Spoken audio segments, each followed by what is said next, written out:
plus day 2 of the murder trial of Marcella Chittister, the latest from the witness stand. Plus new details in the incident where a Huntington Center worker was crushed by a trash compactor.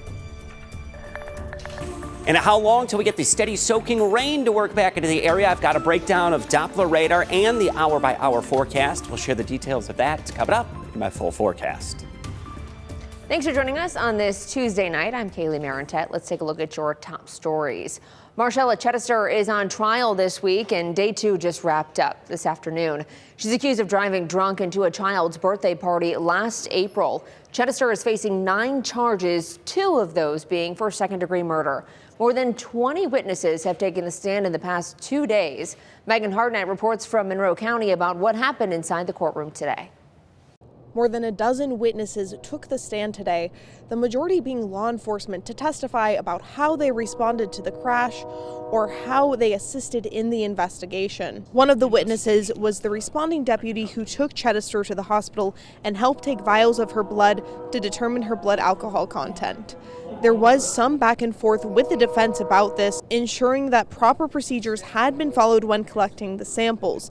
One lieutenant was called to discuss the EDR in Chittister's car, which is like a black box for the car. He says there was continued acceleration in the 5 seconds before Chittister's car's airbags were deployed. Law enforcement weren't the only ones called to the stand. Mariah Dodds, the mother of the 2 children, Alana and Zane Phillips, who died in the crash, was called to the stand. She says she does not remember anything from the crash, just waking up in the hospital, which is where she found out 2 of her 3 kids had died. She told me I started to freak out. I wanted to jump up, but I couldn't. I was hooked up to so many wires and machines, and at that time I didn't feel no physical pain because of all the medication they were pumping through me. Dodd says she and her surviving son had months of recovery following the crash. The trial is set to continue tomorrow morning. We'll be here keeping you updated on air and online. To see a full recap of what happened today, you can go to our website at WTOL.com. Reporting in Monroe County, Megan Hartnett, WTOL 11. A judge is set to decide tomorrow whether to declare 3 missing Michigan brothers legally dead. Andrew Alexander and Tanner Skelton disappeared after Thanksgiving in 2010 and have never been found. Their father, John Skelton, is in prison for unlawful imprisonment and is scheduled to be released later this year. 5 witnesses took the stand yesterday who believe the boys died on or around the day they disappeared. Melissa Andrews was in court all day long yesterday for the hearing. She'll be back in court tomorrow for the judge's ruling. 4 people are behind bars tonight charged with the murder of a 16-year-old. Toledo police say this stems from a shooting that happened on Woodward just before 10 o'clock this morning. Police tell us 16-year-old Joseph Johnson was shot and killed. 4 people, all 22-year-olds, have been charged and arrested and charged with murder. Police tell us it appears the victim was talking to people in a vehicle on Woodward before he was shot. Toledo police officers found the vehicle believed to be involved shortly after the shooting and took in several people for questioning. The 4 suspects are being held in the Lucas County Jail. They will likely be arraigned tomorrow morning.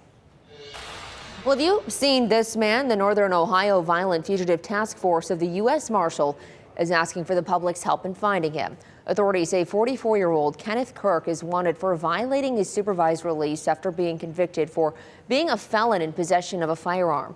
The U.S. Marshals says Kirk is known to hang around South and East Toledo. If you have information on where he is, you should call the number on your screen. Bowling Green police are currently searching for a woman after she escaped from the Northwest Community Corrections Center last Thursday. According to BGPD, Taylor Mikulski failed to return after her work release at the Wood County Committee on Aging Production Kitchen. Mikulski was originally booked after being found guilty of criminal damaging, but then violated her probation. She's now charged with escape. They contacted us after doing a perimeter search of their facility and the facility where she was working at. Contact us. We follow up and try to locate her, whether it be on foot. In this case, we sent people out to the area, checked the wood line, checked nearby stores, checked surveillance footage to try to locate a possible location or destination. WTOL 11 reached out to the corrections facility for comment, but have not heard back at this time. We'll continue to update you as we learn more. OSHA says they are now investigating the incident where a worker got pinned in a trash compactor outside the Huntington Center. 22-year-old Diab Shahade is an employee at the arena. Those at the Huntington Center say he dropped his phone in the trash and went into the trash compactor to find it. Other employees were unaware he was in there and turned it on, crushing him. According to Toledo Fire and Rescue, they were able to free him by cutting the trash from around his legs. He did suffer from a broken ankle. The Martin Luther King Bridge is back open after being closed this morning. Work today closed the bridge to all traffic, both drivers and pedestrians. While it's reopened now, it will close again tomorrow through Sunday. This time it will be for vehicles only as crews work on a bridge deck pour. Maintenance on the bridge costs $12 million and is expected to be completed by late August. If you take the bridge, you can get around it by using the Anthony Wayne Bridge or the Craig Memorial Bridge. The State Patrol says it recently stopped a driver going nearly double the speed limit on I-475 in Lucas County. The OSHP says a Toledo Post trooper stopped the vehicle. The driver was going 119 miles per hour in a 60 mile per hour zone. Troopers say there have been more than 4,000 speed-related crashes on Lucas County roads since 2020. One student is proving that science and art can go hand in hand. For this week's Leader in Action, Amanda Fay introduces us to this exceptional junior at Toledo Technology Academy and shows us how he's making waves with his dedication to both environmental engineering and theater. There, out in the darkness, a fugitive running. With that voice, you may think Liam Close is a musical theater student, not a student at Toledo Technology Academy with a focus on alternative energy. But it's led him to a project affiliated with NASA. My project is collecting barometric pressure and seeing how that correlates with clouds and how do clouds affect this output of solar energy. Outside the classroom, Liam has cultivated an impressive theater resume in his 12 years on stage. He was the master of my fate. I never needed anybody in my life. I've been a part of almost or over 30 productions, either on stage or backstage. Some of my favorites include Phantom of the Opera, Les Miserables, and Into the Woods. Liam is also one of the anchors and reporters for The Focus, the video news magazine produced monthly at TTA. His teacher, Bill Coyne, has nothing but praise for the young achiever. Liam is awesome. He'll do anything. He's capable of doing anything. He's an exceptional student. You know, when you're in theater, you have rehearsals like every night. So he's gone, when he's in a show like he was just in Legally Blonde, he's gone every night, and yet he's on track to be one of our valedictorians. Liam says balancing these seemingly different worlds gives him a unique perspective. It allows me to have a bunch of different creative outlets and use my brain in different ways. Like from my engineering side, I can do a lot of thoughts of like more methodical and things and create new things like physically. And then theater allows me to express myself more in a creative, emotional side of things.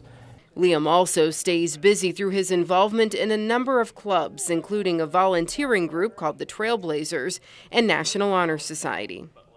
I am a member of the alternative energy team in which we develop and build and fix up electric vehicles, and we even go out in parades. I am the president of the student council, and I am the president of our Skills USA chapter. Liam hopes to get an internship with NASA this summer, and while he plans to work in alternative energy in the future, he says he'll always find time for theater. This I swear by the stars.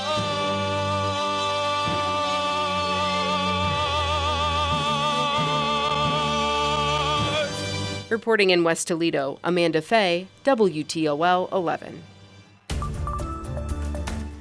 Well, we're hitting all the high notes on the weather as well with that warmer spring feel across the area. Temperature-wise, we have jumped back into the 50s, mid to upper 50s, and had several areas that were right around 60. South of Toledo, from Tiffin, Upper Sandusky, Findlay, and Ottawa. Earlier in the day, maybe gave you that hint of spring fever, and it was considerably cooler north of the Maumee River. Up into southern Michigan, many areas only topped out in the 40s. Now, we are dry right now, but be prepared for this. A few sprinkles may show up between now and about 8 p.m. Showers can become much more widespread as we widen things out, though.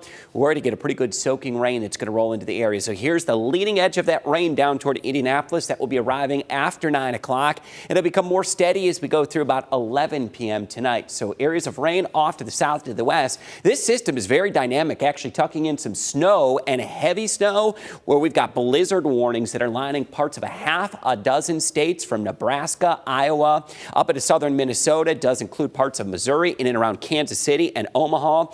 There's areas that could get over 6 inches of snow and winds to 70 miles per hour. Pretty incredible how potent this storm system is. It is going to be moving to the north and to the east with severe weather marching now across the Gulf Coast. Heads up on this one. These storms producing damaging winds and potential for some tornadoes across southern Louisiana are marching directly toward New Orleans, where it's Fat Tuesday, and they're in the midst of Mardi Gras celebration. So keep close eyes on that. There's going to be people scattering for safety and shelter as those storms do roll into the area. Very dynamic storm system that is moving across the area. And here's what it does for us. It does bring us rain as we go after 9 o'clock tonight.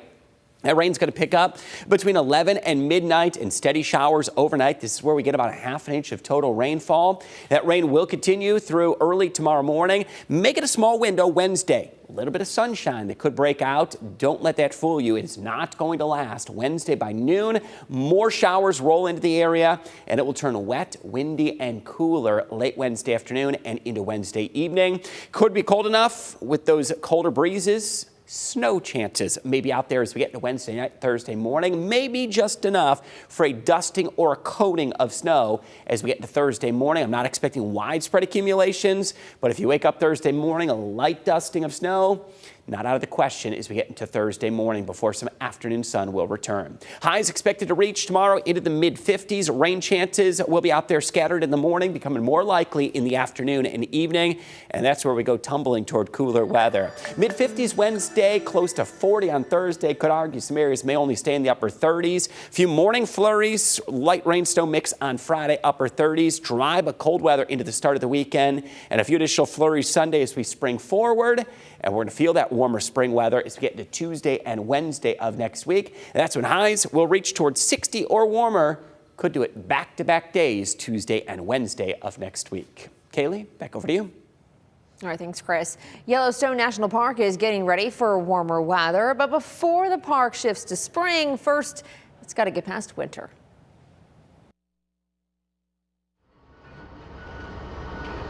The 3-month spring snow removal process in Yellowstone is complex.